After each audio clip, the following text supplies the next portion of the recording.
À Tuskegee, un petit village de l'Alabama, le service américain de la santé a mené une expérience sur la syphilis. C'était pas très compliqué, on laissait les Noirs sans traitement pour voir l'évolution de la maladie. En 97, le président Clinton a été obligé de faire des excuses publiques. Ça avait duré plus de 40 ans. La presse américaine s'est réveillée dans les années 90. Résultat, les labos sont partis faire leur expérience ailleurs, dans le tiers-monde. Enfin, ces gens-là inventent des vaccins quand même. Mais c'est que leur devanture, ça. Les vaccins représentent seulement 1% de leur chiffre d'affaires. En réalité, ce qu'ils inventent, c'est des maladies. Mais oui, ils dépensent 2 fois plus en marketing qu'en recherche et développement. Alors, à votre avis, pourquoi? Parce qu'il est beaucoup plus important pour eux de vous prouver que vous êtes malade que de trouver le moyen de vous soigner. Réveillez-vous, je vous parle pas du petit business d'un pharmacien de province. C'est le secteur le plus rentable du monde libéral.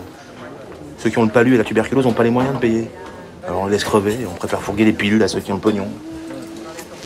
Une autre. Ça suffit peut-être, non? Mais ça m'aide. Vous êtes malade. On est tous malades. Bah oui, parce que ce sont les malades qui consomment. Viens. Viens, regarde, viens voir. Voilà. Des troubles du sommeil, voilà, Stilnox. La calvitie vous guette, Propecia.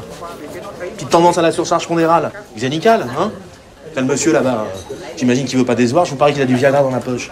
Oui, pour chacun de nos petits problèmes, ils ont trouvé la solution miracle, La demoiselle, au fond, là, elle vient peut-être de se faire larguer, alors dépression... D'ici quelques jours, elle sera sous Prozac, etc., etc., etc. Et puis si par malheur on vous trouve rien de particulier, il y a toujours la peur de l'âge, Oestrogène pour madame, testostérone pour monsieur. Chin, vous n'êtes plus un patient, vous êtes une pathologie en devenir. Un homme qui rigole trop est atteint de troubles de la gaieté. Une femme riche mais triste est frappée du syndrome de paradis. Celui-là, c'est mon préféré. On vous file de la sérotonine parce que vous êtes trop riche et que vous n'avez pas assez de problèmes. Non, véridique, Si ça, c'est pas une maladie solvable... Vous, par exemple... On vous proposera certainement un anxiolytique type Lexomil parce que vous êtes en état de choc post-traumatique. Voilà.